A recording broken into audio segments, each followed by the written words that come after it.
Мы говорим о том, кого и когда надо наказывать, когда происходит врачебная халатность, и как отличить эту халатность от ошибки. Наши гости — глава Ассоциации пациентов Гульмира Абдразакова. Здравствуйте, Гульмира. Здравствуйте. И глава Независимого медицинского профсоюза и эксперт по доказательной медицине Бермет Барактабасова. Здравствуйте, Бермет. Здравствуйте. В последнее время участились случаи, когда врачей обвиняют в невыполнении их профессионального долга. Эти случаи становятся достоянием широкой общественности. О них говорят в СМИ, в соцсетях, они очень обсуждаются. И в результате врачи боятся лечить. Они говорят: идите к знахарям, вот пусть ваши блогеры вас и лечат. С другой стороны, мы знаем множество случаев, когда за халатность врач не понес никакой ответственности. Вот кого нужно наказывать, как отличить, нужно ли наказывать врача. Давайте, Бермет, начнем с вас, как вы представитель медицинского профсоюза. Вот удивительно, что в ваших вопросах ни разу не прозвучало, что будем делать. А наказывать, кого наказывать, как наказывать, звучит все время. И вот в этом суть. Можно уже даже, за другое не браться. Все дело в том, что тотальное заблуждение происходит, не знаю, почему это сложилось так, исторически, или из-за нищеты населения, или из-за невежества, но так случилось, что на врача смотрят, когда смотрят на врача, то уже смотрят обвиняюще, что его надо наказать. Позвольте, а как звучит эта статья, если там действительно есть вина врача, как она звучит? Она звучит так: за ненадлежащее оказание медицинской помощи. Тогда вопрос сразу второй. А что надлежащее? А как должно было быть? И вот как должно было быть в медицине не всегда ясно.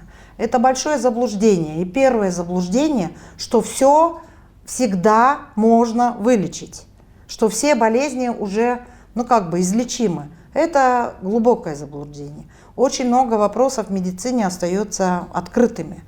Врачи не боги, не всесильные, не всемогущие, тем более врачи в Кыргызстане.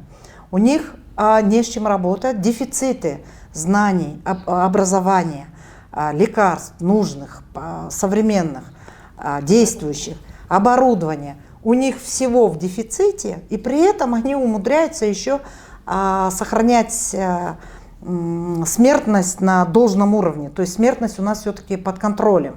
У нас не происходит смертности, которая бы совсем не поддавалась влиянию. У нас есть предотвратимые и непредотвратимые причины смерти и заболеваний.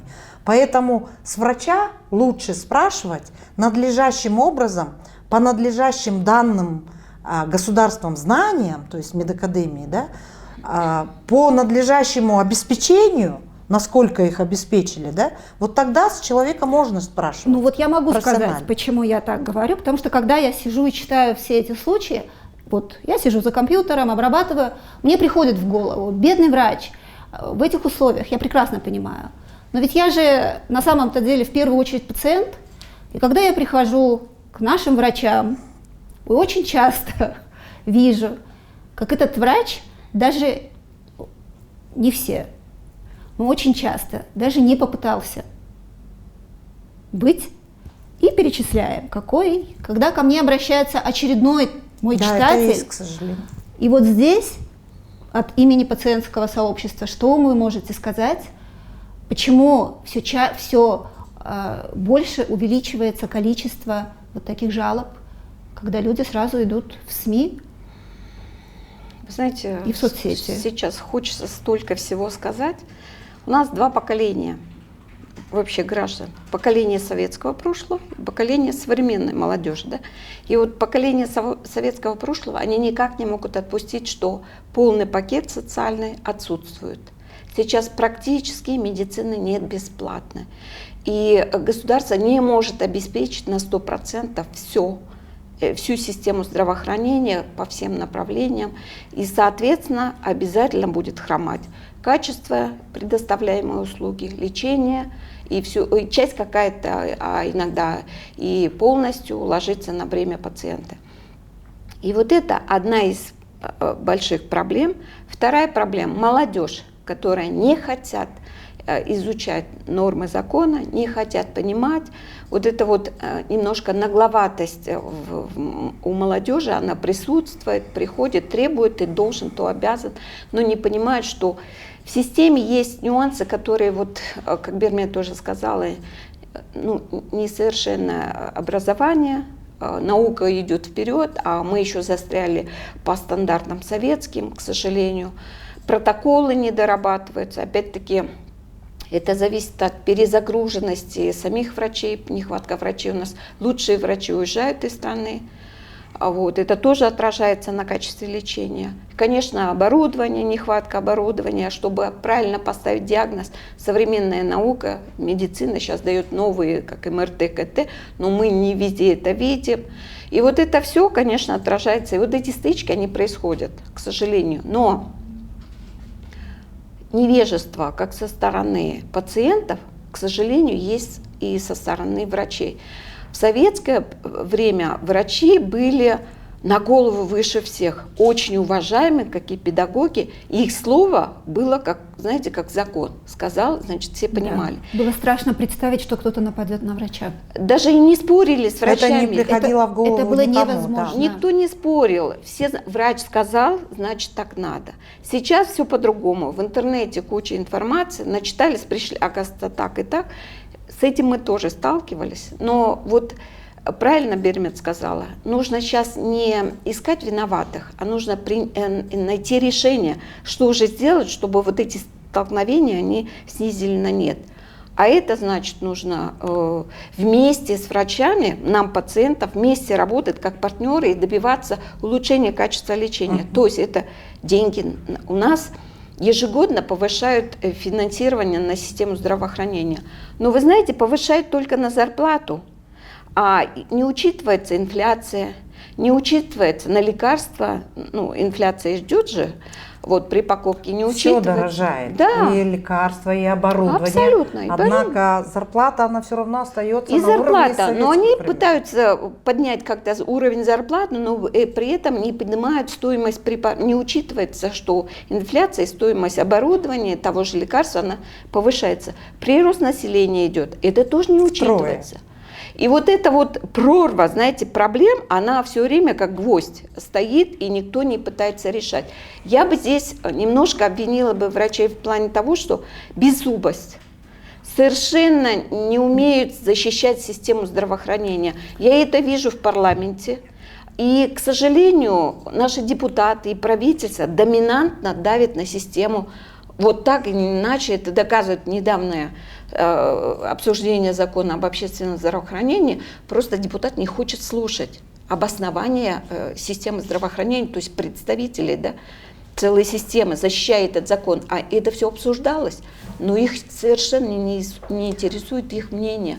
Вот эта глобальная проблема, она в обществе витает, и у нас мы получаем то, что получаем, к сожалению. Значит, сейчас мы с вами должны попытаться хотя бы понять, какие существуют пути выхода из сложившегося кризиса. Во-первых, сначала какие факторы влияют на то, что вот сейчас такая ситуация сложилась, а потом уже нужно искать пути решения. И естественным образом это не наказание, это не карательность.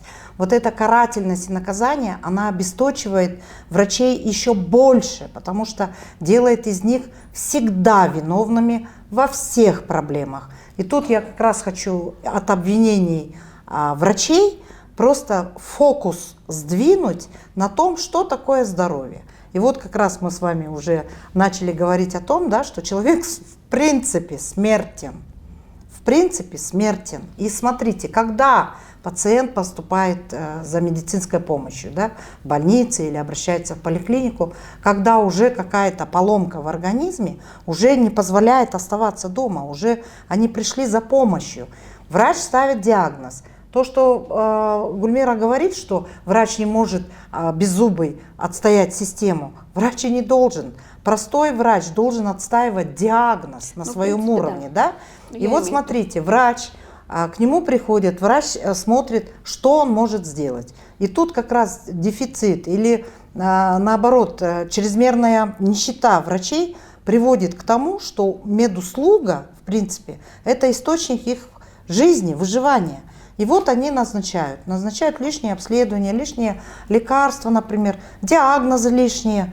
Вот. И фокус от медицинской помощи сдвигается в сторону выжить, принести что-то домой, поесть детям.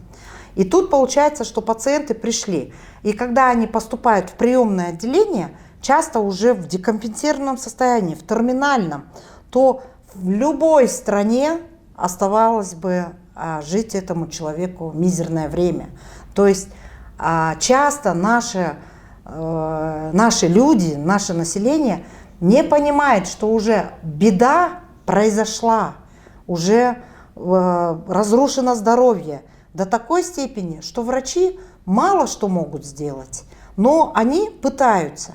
Однако же, когда исход неблагополучный, то тут однозначно будет обвинение врачей, Давайте могли бы они или не могли. Чуть-чуть я сделать. хочу добавить, Ага. но у нас есть случаи, когда врачи просто не хотят, не стараются. Давайте так. Я тут между вами врач сижу, и вы с двух сторон. Они не хотят, и они не хотят. Они не хотят.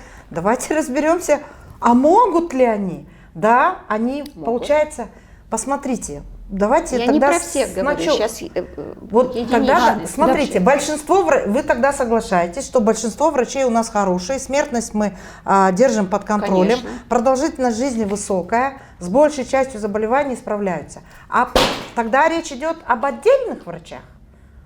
Их меньше гораздо. Давайте с этим хотя бы согласимся, что это не все. Или все. Смотрите, я как пациент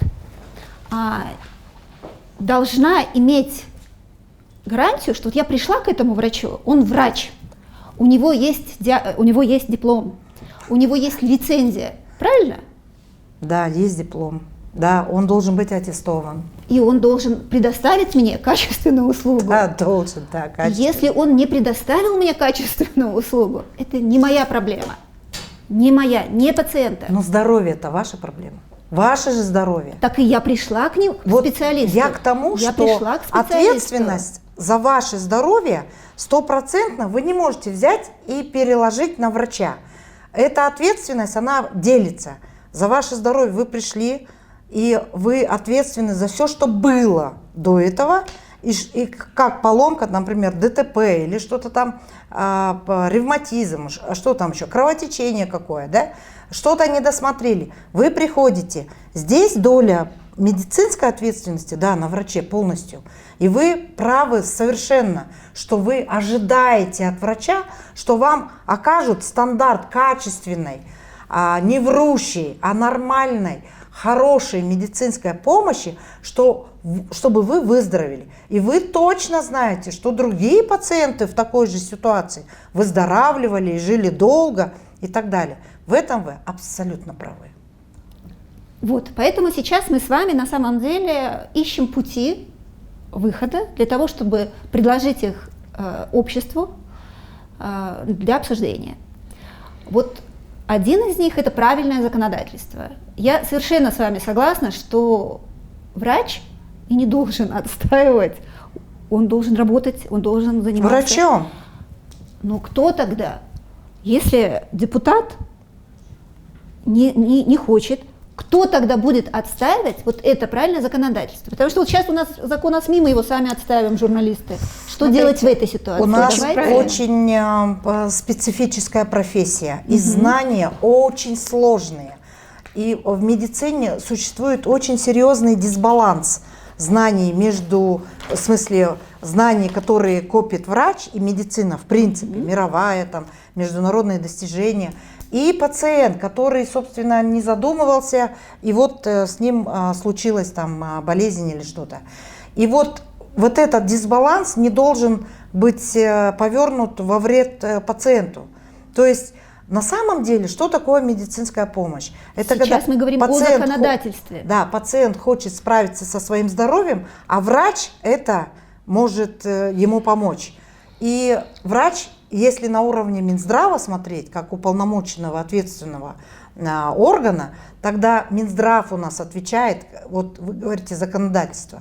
То есть за все медицинское законодательство отвечает профессиональная среда в виде вот этого головного ведомства, которое знает, что законы медицины. И эти законы медицины, они потом адаптируются, чтобы они были общественными законами, работали мы с вами на вот общество. только что столкнулись с тем, что всем. сверху давят и указывают, и давят на диагноз, давят на Минздрав, давят на закупки, давят на решения И мы и продвигают можем, народную но- медицину. Но при этом, опять-таки, в системе здравоохранения есть ассоциации эндокринологов, онкологов, кардиологов, которые, собственно, ну правильно, это я оговорилась, вернее, говоря, что врач беззубый в плане системы, он должен говорить, что ему не хватает в ассоциации, выговаривать, что нужно сделать для того, То есть чтобы он должен качество медицины. транслировать свои Обязательно, проблемы, Конечно, не потому что молчать. отстаивать, Первый, конечно. кто контактирует с пациентом, это врач. И все проблемы, которые есть между пациентом и врачом, только врач Между может правильно пациентом и транслировать. системой, я бы так Абсолютно. сказала. И вот эта ассоциация как раз должна и законодательно защищать свои нормы, отрабатывать все клинические протоколы, сделать все в нормативной части для того, чтобы врач обезопасен был, то есть обезопасен был в нормативной части. Следом он должен защищать и бюджет, то есть эта ассоциация для чего создавалась? Чтобы они свое направление защищали и продвигали. В уставах у них все прописано, но при этом я их не вижу. Они создались. В этом мы вынуждены согласиться, но они есть, их огромное количество, Абсолютно. но они бумажные или формальные, Да. или воздушные. Беззубые, не как вы сегодня, сказали не сегодня. Они уже в самом сейчас, начале. уже прогресс наверное, большой. благодаря Объединяются, даже не Раскачала. благодаря мне, ассоциации объединяются, объединились в Кыргызскую медицинскую ассоциацию. То, что вы говорили, должен, аттестован, лицензирован, это выходит только сейчас. 30 лет об этом НПА молчала, делалось все формально. И мы даже не могли посчитать, сколько медиков на стране, какой степени, как они Прекрасно. обучены. Кстати, Прекрасно. да. И 70% врачей не были аттестованы вот со времен независимости. То есть мои представления Не из сертифицированные, не американских получали. фильмах. Нет. 70, да, они подтвердились еще то, что вы не знаете. Но дело не в этом. Мы уже знаем, в какой стране мы живем. В смысле, не надо, тратить силы на эмоции. Нет. Только вот, а что сработает? Стандарты сработают. Медицинские ассоциации, которые должны отстаивать медицинские законы, принципы, само лечение стандартизированное, современное, такое вот, чтобы оно отражало международную практику, ассоциации обязаны. Обязаны. На них большая ответственность. Они не заступаются ни за своих врачей, членов ассоциаций, ни за пациентов, права которых нарушаются, не заступаются ни за Минздрав, в конце концов, которому там просто руки выкручивают и заставляют там то-то, то-то купить, сверху. И мы были свидетелями, что сверху иногда могут быть самые совершенно неприемлемые решения, которые к медицине никаким образом не относятся. Это относится и к закупке немедицинского оборудования, это относится к закупкам не лекарств, которые не работают, а их закупают на бюджетные деньги. Это все, это просто эти деньги уйдут какому-то частнику в карман, он построит себе пансионаты, а люди останутся без нужных лекарств, без базовых. Это трагедия. У нас до сих пор полно больниц, в которых нет базовых лекарств, детских, снижающих смертность, жизненно важных. Нету. Но при этом- Элементарных, которые И что стоят делать? копейки. Но при этом делать? умудряются покупать препараты последнего поколения, не обеспечив базовыми Здесь нужно препаратами. понимать, И что и такие есть случаи. не только права у пациентов, но и обязанности за свое здоровье и ответственность. Тут нужно понимать, что у врачей есть не только наказание, там, да, вина и должности, в смысле должен, а еще право на обучение, на знания, на поддержку, на отдых, на достойную зарплату, у них сейчас нагрузки в 6 раз выше, а зарплаты у них просто кот наплакал. Смотрите, Хорошо, как сейчас рассматривают вопрос о повышении заработной платы. И нужно просто стандарты какие-то прописать. И сейчас вот система... Не стандарты, а критерии повышения, Да. которые Сейчас не плавают. повышались. Вот очень сложно сейчас доказать, почему им нужно вот столько оплачивать. Оплату, говорят, тоже до $1000 ординаторам от 40. Я это поддерживаю. Это, если сейчас доведется до ума, я думаю, в системе здравоохранения оплата будет достойная врачей того, что они делают. Но, опять-таки, нужно говорить о том, что, вот вы задали вопрос, кто должен добиваться. Мы видели, что система не справляется, мы пациентское сообщество. Поэтому вначале мы в какой-то своей нозологии защищали свои права. Потом я, к примеру, видела, что есть сообщества или пациенты, которые не могут себя защитить, а есть продвинутые, как гемодиализ, смогли. Но в гемодиализе исключение из правил, там заинтересован частный бизнес. 90% денег уходит в частный бизнес. Они сами заинтересованы, они тоже ходят по депутатам, обсуждают. Почему я это знаю? Утверждаю. Потому что 4 февраля, когда был Всемирный день борьбы против рака, мы все сообщества, и гемодиализные пациенты тоже вместе, мы пошли на мирную акцию. Ну, как это, мероприятие такое. Мы шарами выстроили такую дорожку к дверям депутатов. Вот, и каждому вешали ленточку розовую, символ борьбы против рака молочной железы. И передавали очень позитивно, по-доброму письма, где просили рассмотреть наши все вопросы. Мы все там перечислили. Вот. И что вы думаете? 60 писем было передано, 60 депутатов получили, ЦУ тоже получили от пациенток. Сами пациентки говорили на эту тему. Озвучила только Аида Касмалиева. Но в этот день 4 депутата, те, которых мы просили, я их знаю, они озвучили про гемодиализ, про нас даже не стали, не пытались. Но если смотреть статистику, мы после кровеносных заболеваний, мы следующие онкологические. Милечка, можно я вас уточню вот эту цифру, которую вы сказали, что 90% уходит им в прибыль, а 10% это настолько неправильно. Посмотрите, когда пересчитать, вот сейчас большая беда, прибыли, что я сказала, не что 90% идет со в частный времен бизнес. Советского Союза не пересчитали себестоимость медицинских услуг. Когда ее пересчитали относительно гемодиализа, тогда же получилось, что 7400 сомов стоит одна процедура, сеанс. Речь не об этом. Сейчас Речь не об этом. А эти она деньги стоит уходят 6,5. Правильно. И говорит, Я не об что этом. 90%, вы просто сказали, меня просто сейчас встретят 44 директора и скажут, почему вы молчали, вы знали, что это не так. 90% средств, выделенных государством, не уходит в прибыль. Она Это уходит не на прибыль. организацию процесса, Правильно. расходники, оборудование. Об этом и речь. там Что и так это далее. получали финансирование, я говорила, получает частный бизнес, частные центры. Я об этом говорила. Просто государство и не смогло бы организовать. Что Там в этой ситуации делать пациенту? скандальная ситуация с Как государством. защитить себя пациенту, Пациент- чтобы он был уверен, что он, если он обратился к врачу, он получит Сейчас максимально возможную помощь. сейчас очень в наших сложно. условиях. Вот сейчас мы идем как раз на этот вопрос, уже просто 24/7 у нас крутится в голове вот эта работа. Все стейкхолдеры сейчас мы ходим вместе, вот прям за ручки.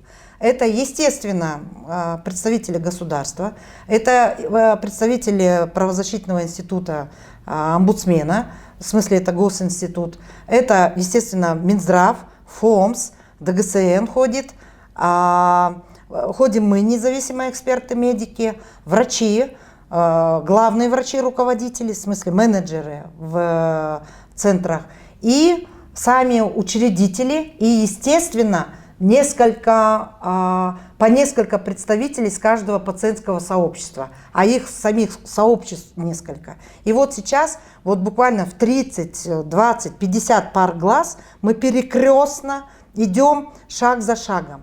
И вы себе не представляете, сколько за 20 лет сложилось мифов, стереотипов, вот этих ложных ожиданий, ложных требований, ложных надежд и у пациентов. И сколько вот просто вот головоломка такая сидит в головах у менеджеров, у контролирующих надзорных органов. Это, Дмитрий, это все там, в где этом. почти 100% Это обеспечено государством, но пациенты жалуются на Ну, качество. как модель. А в Вот целом, спросили, что будем да. делать. И как модель, это все игроки должны прийти, за один стол сесть и решать эту проблему. Дефицита врачей, знаний, обеспечения, вот этих коррупционных рисков. Вы правы, что коррупционные риски максимальные в системе здравоохранения. И они действительно пронизывают всю, вертикальная коррупция, горизонтальная, просто обесточивают здравоохранение страшным, чудовищным образом.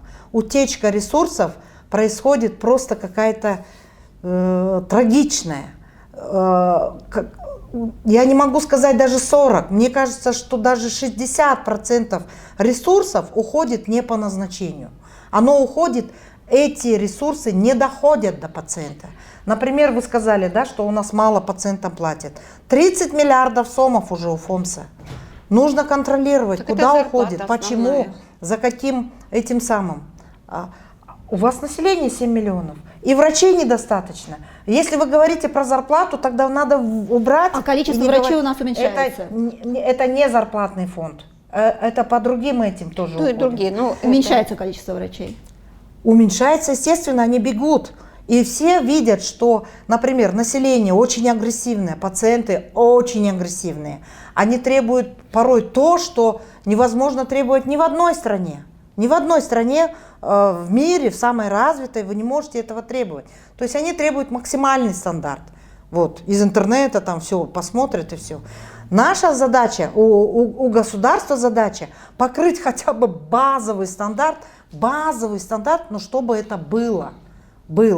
И вот тут я как пациент спрашиваю, а что такое базовый стандарт? И вот я образованный человек, все время с информацией, и я Вот. не знаю, Можно я на что отвечу я на имею этот право. вопрос? Беда Можно я ко мне. отвечу как раз на этот вопрос? У меня по этому вопросу как раз вот 20 лет стажа. Что такое базовый стандарт? В мире огромное количество способов лечения, способов диагностики, интерпретации и болезней. Самих болезней тысячи и тысячи. И получается, что медицина действительно дошла до таких высот достижений, что абсолютно большинство заболеваний известно. И известно, как лечить. И известны самые безопасные виды лечения, быстрой диагностики оперативной, не доводить до осложнений. То есть самые распространенные и такие угрожающие заболевания, они под контролем. И вот что делает доказательная медицина, да, и протоколы? Они фильтруют весь спектр, весь ассортимент того, что мировая медицина в себе содержит за тысячи лет, и оставляет самый эффективный, самый безопасный способ. Вот они прописываются в государствах, не у нас, мы только пример с ним берем. Во всех государствах очень жестко следят, чтобы лучшие эффективные методы лечения были доступны всему населению. Равным способом, равное, доступное, справедливое. То есть богатым и бедным, в радиусе часа доступа к медпомощи, даже получаса, 30 минут, и чтобы она была, поддерживалась государством. И вот эти базовые стандарты поддерживаются государством. Что это такое? Это ряд обследований, которые должны быть доступны всем. Это целый ряд перечень жизненно важных лекарственных средств. Он должен быть в физическом доступе, чтобы каждый человек на территории Кыргызской республики имеет право, чтобы его лечили самым правильным препаратом, самым доступным, самым базовым. И вот этот комплекс обследований. Если мы выдержим базовые стандарты, застолбить. Есть список, да? Есть список всего. И где этот список? По изделиям медназначения он в международном контексте есть реестр у нашего ДЛО, он есть, и они по нему работают. По лекарственным средствам у нас есть реестр.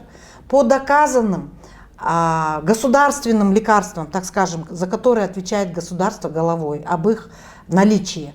Это перечень жизненно важных лекарственных средств, он пересматривается. Мы оттуда убрали все пустышки, устаревшие, лишние, ненужные, дублирующие, все убрали. То есть базовый пакет для людей наших есть. Из этого базового пакета они еще берут самые распространенные заболевания, мы тоже будем это пересматривать, я имею в виду это допакет. Допакет ОМС, когда государство не только назначает лекарства, назначение, но еще и за него платит.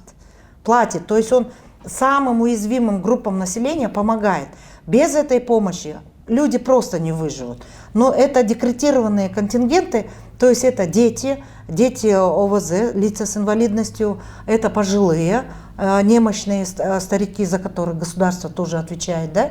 Это беременные женщины и целый ряд. Где посмотреть? Вот где к пациенту все это узнать? Пациенту нужно узнать на сайте ФОМС, он очень простой. Вот просто наберите сайт ФОМС, все, загуглили. Оттуда открывается ФОМС, Запоминаем. там все виды этих групп, кто должен получать эту государственную помощь и в каком проценте происходит это возмещение за лекарства, за лечение. И там написано, какие всё документы надо прописано, и какие предоставить. документы. ФОМС заключает договора с аптеками, с больницами. Но вот эти 30 миллиардов как раз там.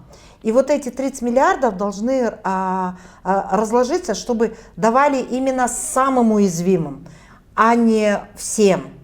То есть 3-летний слепой ребенок не сможет на перегонке бегать со взрослыми героями Апрельской революции, например. То есть эти списки надо дифференцировать. Кому действительно по помощи надо, а кому как вознаграждение следить за его здоровьем. Но фонд – это фонд обязательного медицинского страхования. Я плачу в него деньги. Да, И значит, в рамках своего взноса я имеете имею право на бесплатное лечение. То есть, К сожалению, вот тут, неотложное, не на все. То есть очень сильно заблуждаются люди, я понимаю, что не на когда всё. они думают, что медицина у нас в Кыргызстане бесплатная. Нет, нет и нет. Мы в это уже давно не верите, не и верим. это, Мы по этому это поводу не утопия, это заблуждаемся. декларированная фраза, но она засела в головы людей, и они с советских времен думают, а вот мы же в Советском Союзе бесплатно приходили. Но при этом, Ничего. знаете, можно я добавлю еще? Вы говорите. Сейчас я как раз закончу, что медицинская помощь очень дорогая, и себестоимость надо рассчитать. Как только они рассчитают себестоимость, сейчас все просят, и врачи, и пациенты, дайте нормальную цену, сколько она стоит, и сколько должен врач, получать. А тут получается, что врач стоит между населением, больным, нищим, и между государством, которое говорит, что помощь бесплатна, и сидит, у них берет деньги, чтобы довести помощь до ума. А то, что выплачивается на самом деле как бесплатно, его там по пальцам пересчитать. Там несколько лекарств, несколько видов обследования, 11, там анализ мочи, анализ крови, там сахар, по пальцам. Даже рентген и УЗИ перестали быть бесплатными. Там что-то, осмотр, консультация стоит деньги. И все. Да. Все остальное платное. Надо всем сейчас собраться и иметь смелость, депутатам первым, иметь смелость сказать всему населению. Знаете, мы, оказывается, заблуждались, медицинская помощь стоит дорого. Вот аппендицит дорого, желчный пузырь дорого, роды принять дорого, там операция на глаз или любая травма, перелом, гипс поставить дорого. И тогда врачи перестанут воровать на имплантах, на суставах, на шприцах, на перчатках, на всем. На всем. У них перестанет эта ситуация быть, что он всегда вор, всегда коррупционер, всегда обманывает и всегда убивает. То есть единственный выход – это платная медицина? Да, он не единственный, но без вот этого выхода мы с места не сдвинемся. Пусть скажут прямо в лицо народу, сколько что стоит и сколько стоит врач. Это только в Кыргызстане. Врач над статком сказал, что это самая низкооплачиваемая профессия и при этом самая коррумпированная. Вот, врачи в стране. А в других странах врачи никогда не были самыми коррумпированными, но получали больше всех. Ну, это одно с другим. По поводу информации. Мы уже дали предложение о том, что информацию нужно пересмотреть. Вот эти вот, то, что по программе госгарантии, в каждом ЦСМ и ТБ висит огромная такая стена мелким и шрифтом. нечитабельно. И я даже в очках я не вижу, что. Я попросила, сделайте тезисно, ярко, ну, какие-то такие общие фразы, а потом, если кто-то хочет углубленно изучить по пунктам, там какой-то такой вкладыш, и пусть это на А4 Да, сделайте уже QR-код. Уже большинство могут. Ну, сельские жители не все могут. Это для тех, которые хотя бы могут, пришли, вот, пожалуйста, вот это, а вот тут, а вот ты можешь полную информацию взять и читабельно на А4, на обычном листке почитать. Хотя бы эти предложения мы сделали. Я думаю, к этому придет ФОМС. Это уже какой-то шаг к доступу к информации. На сайт никто не лезет. Вот честно, вы очень продвинутые пациент. Вот вы говорите пациент, вот вы говорите пациент, сообщество. Вы самые продвинутые, информированные, и то столько вопросов. Абсолютно. Но я вам скажу, верно, 99% нашего любимого кыргызского населения не понимают этих вещей. Да. И не хотят, и будут там требовать, а вот она же бесплатна. А вот вы точно там, то-то должны. Ну тогда врач хотя бы скажет, почему? Вот, все записано. Все записано. Это вот врач. Если вы зайдете в поликлинику, там формально действительно все написано. Висит прейскурант перед носом, висят услуги, висит эта программа госгарантии на всю стену мелким шрифтом. Все висит. Как раз мы все висит. И при этом получается, что народ в принципе тотально не понимает, как устроена система здравоохранения, как оказывается медицинская помощь. Ну вот вы знаете, я и как что раз должен врач. Человек ответственный за свое здоровье, и слава богу, крайне редко хожу. Богу, да. Но когда я была, вот совсем недавно, перед моим носом, ну то есть я не знаю, куда я должна смотреть для того, чтобы понять, перед моим носом не было программа госгарантии? Прейскуранта. Прейскуранта не было? Перед моим носом его не было. Ну вот мы объезжаем все регионы, в регистратуре человека не было, и, как сказали мне люди в очереди, его уже нету 40 минут. Ну это частные случаи. Да. Регистраторы там сидят, ну куда он делся на 40 минут, я не знаю. Вы можете сейчас озвучить, что это за ЦСМ, сразу они будут к разговору, вот врач должен должен сказать, вот там висит. Вот как раз таки, вот этого диалога часто не бывает. Врач да? И врач из-за своего выгорания, первое идет выгорание, потому что очень большая нагрузка. По норме, если там он должен 30 человек до обеда посмотреть, он смотрит чуть ли не 100. И все это, конечно, время сокращается на осмотр пациента. И быстро все это качество снижается. Это раз. Второе, раздражен, перезагружен. Я вот недавно разговаривала с врачами, они говорят, ну действительно, надо бы по-другому с пациентами говорить, а мы по привычке, чтобы меньше говорили, меньше вопросов задавали. Вопросов у пациентов тысячи, и они не могут получить ответ, соответственно, они выходят недоинформированные, недопонявшие, что и как их ожидает. И, конечно, начинается вот это хаос происходить, он мне не так ответил, я не так сказала, и вот это пошло. И вот это отдаляет пациента с врачом. Это тоже со стороны врачей нужно как-то пересмотреть. Я не знаю, но надо подумать, опять-таки, Сбермед.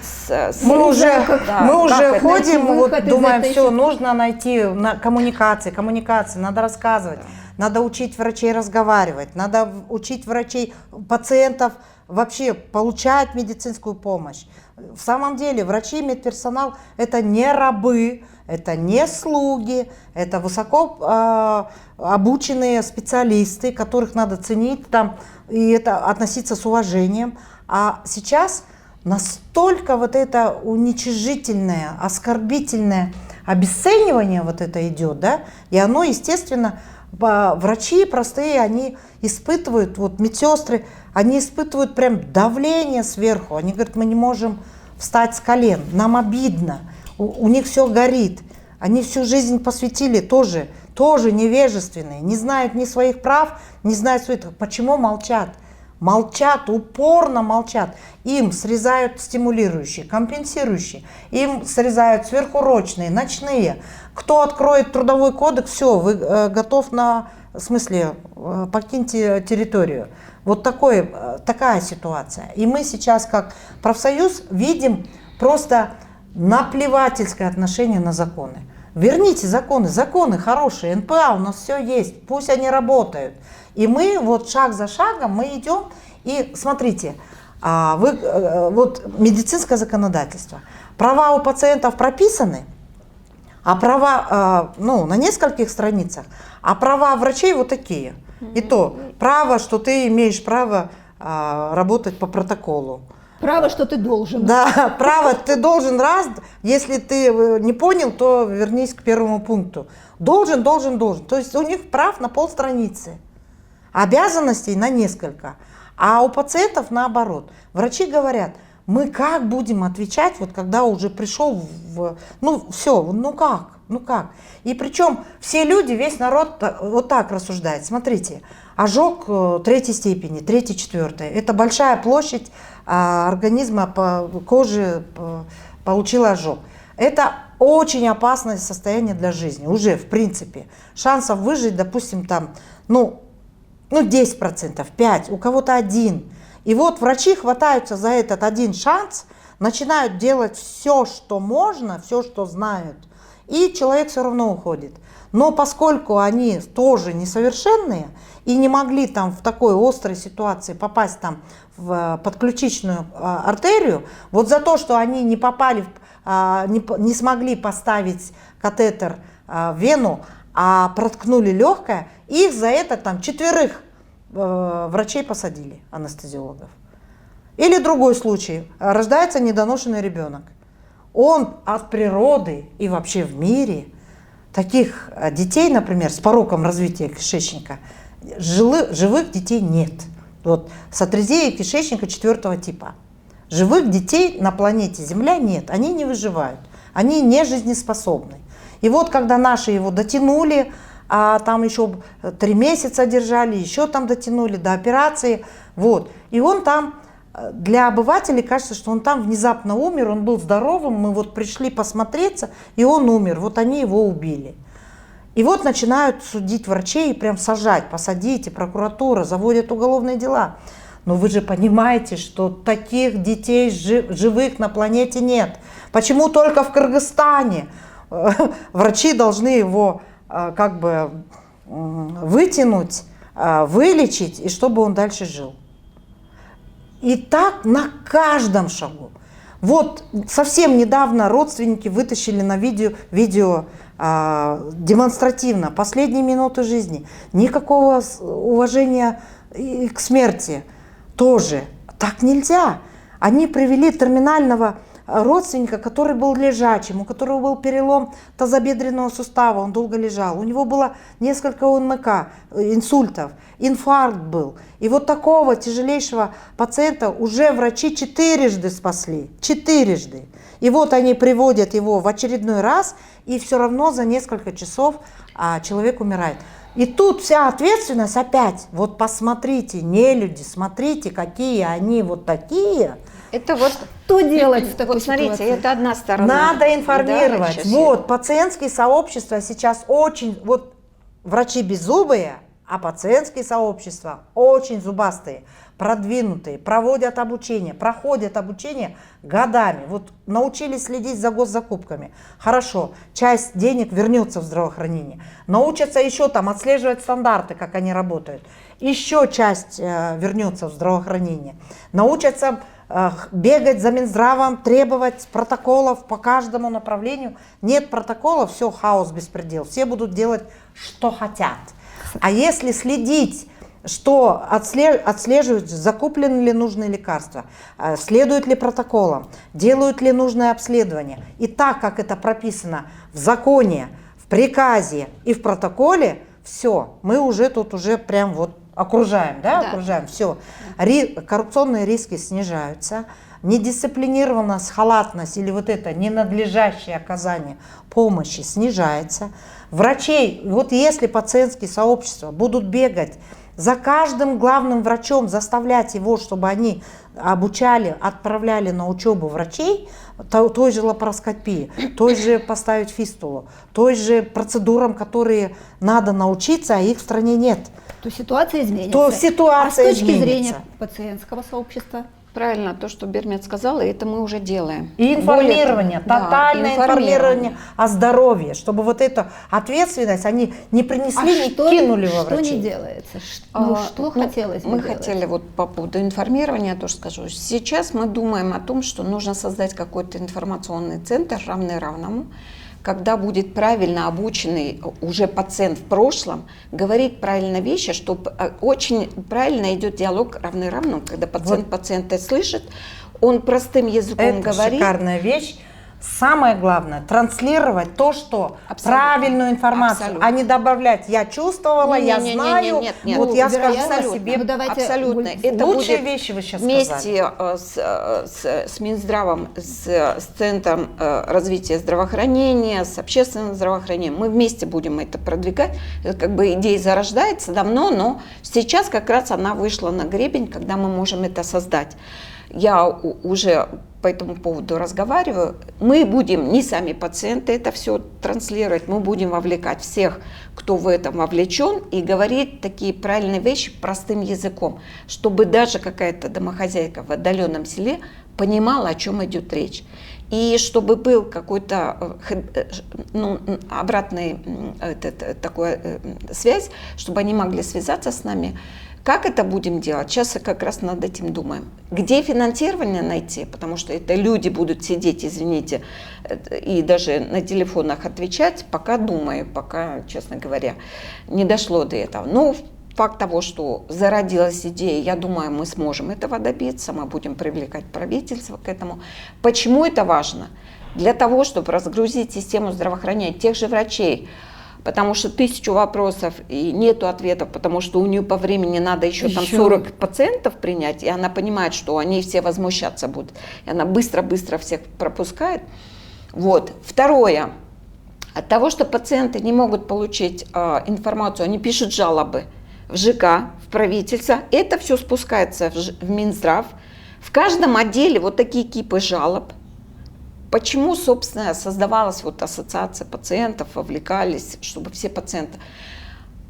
Как раз-таки к тому, чтобы снизить вот эти отписки, переписки в систему здравоохранения, а уже там внутри без всяких писанин тет-а-тет сидеть и решать, чтобы не загружать саму систему здравоохранения. Минздрав те, которые должны решать стратегические какие-то плановые вещи, которые должны идти на развитие системы здравоохранения, качество медицины, да, решать вопросы, ну, все вот эти вещи. А мы же, пациенты, это не понимаем, начинаем все это строчить, увеличивать и так далее. Бывает такое, что один пациент 10 депутатам пишет. 10 депутатов пишут письмо это в Минздрав. Минздрав должен 10 депутатам отписать это все. Это же работа. Колоссальная работа. Вот, чтобы это все снизилось, мы эту работу уже ведем. И заметно, и сами врачи говорят, и в Министерстве здравоохранения говорят о том, что снизились вот эти жалобы, и особенно митинги, вот это вот все. Это положительное такое. Сбрасывать можно напряженность, вот эту конфликтную ситуацию между населением. Абсолютно. Но есть еще такой случай, когда мы вроде пытаемся помочь. Вот у меня был случай. Вроде все, казалось бы, договорились, и деньги мы адвокатировали, и деньги пришли, и список закупаемых препаратов мы видели, очень хороший, охватывал такой базовые препараты были для всех, что, ну не для всех, а максимально охватить пациентов, ну я говорю про онкологию. Но онкология решила, руководство, поменять список. И закупили такие, знаете, базовые, половину препаратов убрали, закупили иммунотерапевтические последнего поколения препараты. Для того, чтобы получить этот препарат, нужно очень тщательный анализ сделать, и дорогущий, чего у нас нету. Это могут позволить только те, у кого деньги есть. Получается, те препараты, которые сейчас вот закуплены, получат только избранные, те, у кого деньги есть. А тем, которые элементарно базовые препараты должны были закупить онкологии, не сделала. Да, Вера, вот этот случай всегда, я вам всегда говорила, что здесь не хватает профессиональной компетенции Просто воли и поддержки Чьей пациентов профессиональной недостаточно. компетентности? Профессиональной компетенции тех, кто решает этот вопрос. На что потратить деньги? То есть денег мало всегда, а как их потратить? Вот пациенту что Смотрите. делать в такой ситуации? А вот Наталья, пациент тут пытается очень помочь, правильный понимаете? вопрос. Вот смотрите, тут очень правильный вопрос. Смотрите, это уже не вопрос простого врача или даже заведующего. Это вопрос на уровне государства, но с профессиональной точки зрения. За вот такие деньги помочь большему количеству населения, чем за вот такие деньги все потратить там на 20 человек, а 200 человек остались за бортом. То же самое происходит. Денег мало, но сейчас уже должны новые технологии, в мировой медицине это называется оценка технологий здравоохранения, когда государства должны ломать голову, чтобы вот эту свою копейку максимально покрыть Мне большие кажется, что нужды. сейчас мы уходим Можно я продолжу? еще одну тему. В очень тяжелую, в да, очень большую. тяжелую тему, которая но там требует уже отдельного финансисты, разговора. экономисты и парламент должен уже с большим этим Я стоять. все-таки еще хотела проговорить Да. одну вещь важную. Например, у нас, вот я была на слушании бюджета ФОМС, не ФОМС, а соцфонда, и там говорила, что все вот эти структуры, которые в обслуге, рестораны, гостиницы и все, они процентов на 80 не платят налоги.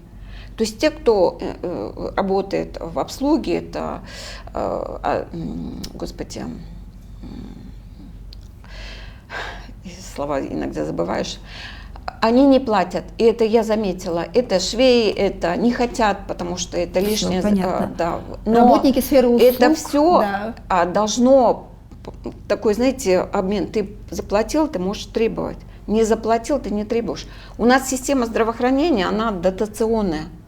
Там это не какой-то... Богатый платит за да. бедного, здоровый платит за больного. Да, и плюс еще все равно государство, потому что богатые все равно все не хватает, и государство все равно какие-то деньги и числяет. Это не прибыльная сфера, не возмещается никак. Это Она приносит прибыль здоровым обществом, здоровыми гражданами. Но тут Это должна когда четкая государство стратегия, понимает, понимаете, что быть. инвестировать в здоровье это очень здорово. А если они не понимают, что инвестировать в человека, что это в здоровье это очень правильно, то все идет в убыток. Сейчас система можно мы вернемся к теме горячему. передачи, Давайте. халатность врачей, наказание их там и так далее.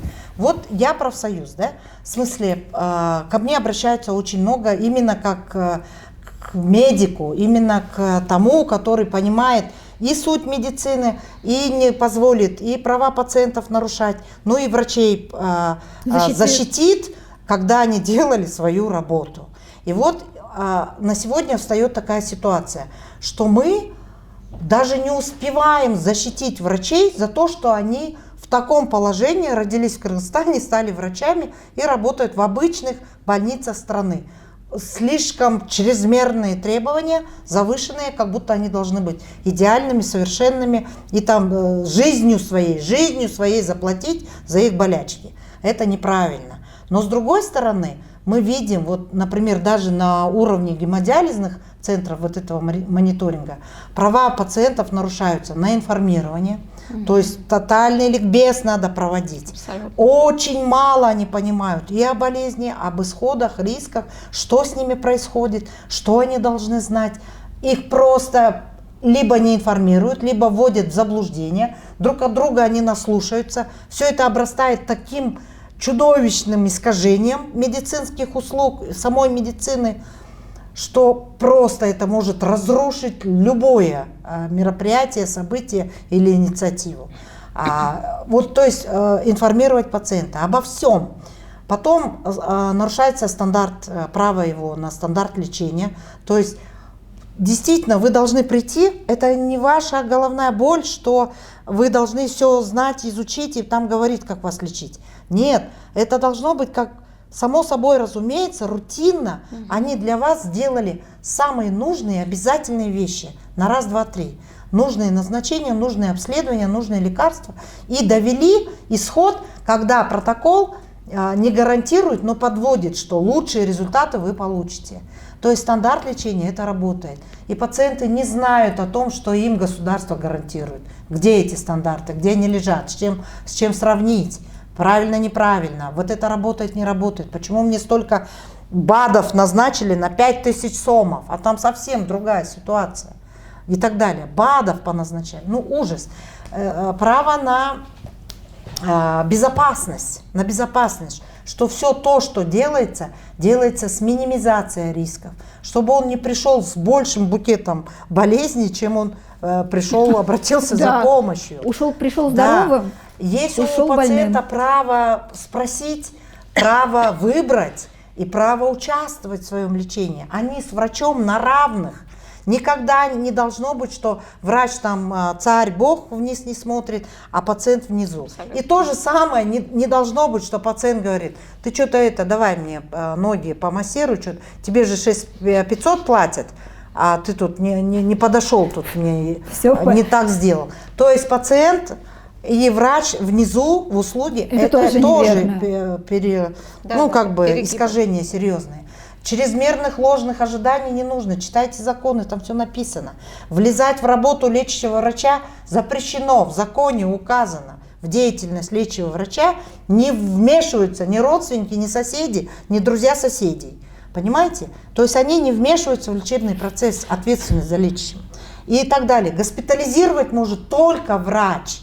Не приходят ни блогеры, никто, ни депутаты не могут прийти и сказать: госпитализируйте. Пациенты приходят, на входе бьют врачей в морду, требуя госпитализации. Вы понимаете? Что-то вроде со здоровьем, наверное, нормально, если он здорового врача там забил в угол, госпитализировался. То есть вот эти искажения надо убирать, и очень серьезно. То есть, другими словами, обученный, просвещенный врач не даст себя в обиду. И профсоюз тоже будет ему помогать в этом, чтобы профессия не стала просто грушей для битья. А с другой стороны, права пациентов мы тоже знаем и отслеживаем. И, естественно, вот эти все клинические протоколы, все приказы, ПЖВЛС, это все работает на пациента. Другое дело, что они тоже не должны молчать. Вот вы несколько раз сказали, что я ответственно отношусь к своему здоровью. Вот мне хочется спросить, что вы имеете в виду под этим? Вот я... Целый комплекс. Ну-ка, давайте, чтобы мы потом там тоже рассказывали. Да? Нужно не болеть. Я понимаю, что... Стараться. Самооздоровление, да? Самооздоровление, да. Это и физкультура, это и правильное питание, и обращение к врачу не тогда, когда заболел, нога отваливаться начала, а при первых признаках. Вот это правильное. И не пытаться позвонить подруге и сказать: вот я помню, у тебя то же самое было. Что ты там пила? Что там ты пила? К кому ты ходила? К какому знахарю? Не, хорошо, если ходила, а то если ей в свою очередь соседка назначила. Вот знаете, вот 2 миллиарда у пациентов, да? Они нарушают, есть тяжелые сложные пациенты, я понимаю, там это страшное состояние, просто безумно страшное, тяжелое состояние, и при этом они умудряются нарушать режим. Абсолютно. Вот, как вы говорите, кстати, про здоровье. Вот и тут получается так, что ни один им не скажет, что нельзя. Вы знаете, когда я переболела коронавирусом, я обратилась в Минздрав с просьбой предоставить мне список анализов, для того, чтобы я прошла этот список анализов и убедилась, что коронавирус, что я пролечилась, естественно, прошел для меня бесследно. Мне ответили: лечение будет симптоматическим. То есть, когда я заболею, я хотела понять, что сейчас я излечилась полностью, что у меня нет вот этих спаек, каких-то, в конце концов... Ну, вы поняли, что это долгоиграющая болезнь, и она съедает сосуды и влияет. В Турции есть такой чек-лист, который... Чек-лист проверить здоровье после ковида? Нет, да. Я ведь не просила сделать это бесплатно. Я просила дать мне список, на чтобы что? я Какие сама системы, проверила. какие показатели проверить? И чтобы я обратила на это внимание в дальнейшем. И наши не дали? Нет. Мы даже обычно они любому пациенту дают такой мы дальше список на материал 15 писали. тысяч сом. Вот, но у нас, к сожалению, Когда не- заканчивается время эфира. Вы подвели итоги. Давайте, Гульмира, теперь вы подведете итоги и скажете, что делать в такой ситуации, когда и пациент, и врач чувствуют себя иногда по разные стороны баррикад. Как изменить ситуацию? Я предложила вариант на то, чтобы все спорные вопросы на уровне районов решались. То есть там, у нас, знаете, как получается, у нас если какая-то претензия, пишет Минздрав. Минздрав создает комиссию и опять отрывает этих работников и бегут вот по какому-то единичному случаю. Такого не должно быть. Система должна как-то внутри регулироваться. Вначале вопросы самоочищаться, надо, да, в районе, и там сразу работа над ошибками, почему это происходит, что да как, это директор там районный, да, решает. Если есть апелляция, он не удовлетворен, этот вопрос сложный, то пишется в Минздрав. И я как раз предлагала создать такую межвед, такую, грубо говоря, комиссию, которая системно... Мультидисциплинарная. Да, ну, грубо говоря. Другие ведомства нам не нужны, мы внутри. И я имею в виду в системе, это, название просто я неправильно сказала. При Минздраве, но независимо от Минздрава, такой какой-то орган, где должны быть профсоюзные такие вот клинические доказательные специалисты, судебные даже. Это должна быть досудебная какая-то медиация, обсуждение, как вот Бермед делает. Это все нужно систематизировать. Это должны быть люди, которые, возможно, даже оплачивались бы, потому что это работа. И, возможно, нужно кого-то из пациентов, который бы стоял бы на стыке. Вот, отслеживал. Да, отслеживал эти моменты. И тогда мы разгрузим систему намного, и это будет системно решаться. Один из способов решить этот вопрос. Второе – работа с врачами. То есть они должны уметь общаться с пациентом. Психология должна все-таки работать. Ну, я вижу часто, и в наших группах происходит, врачи очень грубые. Вы что там все умные такие. Вот эта фраза, все, и пациент и так больной, знаете, его на полоборота, его зажечь, да, его разбудить, нервную его систему, 2 счета. И вот чтобы этого не было, врач первый должен шаг делать на то, чтобы все-таки, знаете, давайте успокоимся, давайте я вам сейчас все объясню. Если вы не получите всю информацию, вот можете обратиться вот в этот информационный центр, вы можете позвонить, там все подробно узнать вам. Очень правильную информацию дадут. Вот эта система пациента, врачи, система здравоохранения, мы должны тесно работать, сотрудничать, и доказательная медицина должна все время стоять, чтобы не было вот этих перегибов, которые у нас все время происходили. Это вот еще один. Но и система должна немножко уйти уже по горячему, знаете, заболел и бежать.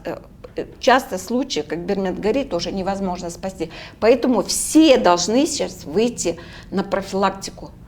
И такие, как приобретенные заболевания, как сердечно-сосудистый, сахарный диабет, нужно уже пропаганду вести на то, что их с обеспечения государства убрать. Люди жрут безмерно.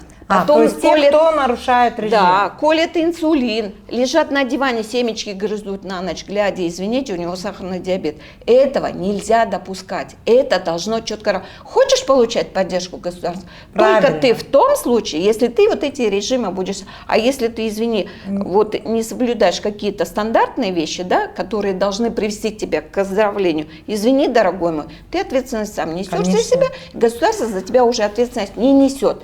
Но я бы очень хотела... Это лучшее, что можно ждать от пациента. Да. И я когда хотела сами бы... пациенты говорят, у государства пусть дают деньги только тем, кто хочет выздороветь Мы сейчас и не уйдем соблюдает. еще в Так одну... это самое важное. Правильно, это один из выходов из того коллапса, что сейчас происходит. Но мы бы хотели бы, чтобы нас все-таки принимали как партнеров. Правильно. Я благодарна Бермед за тот документ, который она мне выслала. Это бюллетень ВОЗа о безопасности пациента. И там говорилось все, что необходимо знать и врачу, и системе, и пациенту. И там есть стыки, когда вот действительно мы должны выйти в партнерство. И пациент в этом документе говорится, что тот индикатор, то есть его мнение, его состояние, индикатор качества лечения. Мы как раз хотим быть партнерами, но нас не всегда принимают. Вот я хочу всех пациентов призвать к тому, что все-таки мы должны вместе не противостоять, а в партнерстве только так мы можем чего-то Без добиться. агрессии, Без агрессии. Но это должно обоюдно быть. Спасибо большое. У нас, к Абсолютно. сожалению, заканчивается время эфира. Я прощаюсь с нашими подписчиками. Напоминаю, что в ходе эфира у нас изменилась тема, и она стала «Пациент и врач. Как наладить партнерский диалог». Я думаю, что каждый из нас понял, что без усилий с каждой стороны Абсолютно. вот эту проблему, которая копилась не годами, а десятилетиями, на данном этапе решить невозможно. Что мы должны с вами, поскольку по ту сторону экрана тоже пациенты, понимать, что наше здоровье – это наша ответственность. Абсолютно. Спасибо большое. С нами Да. были глава Ассоциации пациентов Гульмира Абдаразакова. Спасибо, Гульмира. Спасибо, вам Гульмира, за приглашение. хорошая вещь сказала. Глава независимого медицинского профсоюза, эксперт по доказательной медицине Вергмир Спасибо большое. Парктабасова. Да. Спасибо Хорошая большое. тема. Мне кажется, Спасибо, что услышали. что были с нами, и будьте здоровы. До свидания. Будьте здоровы.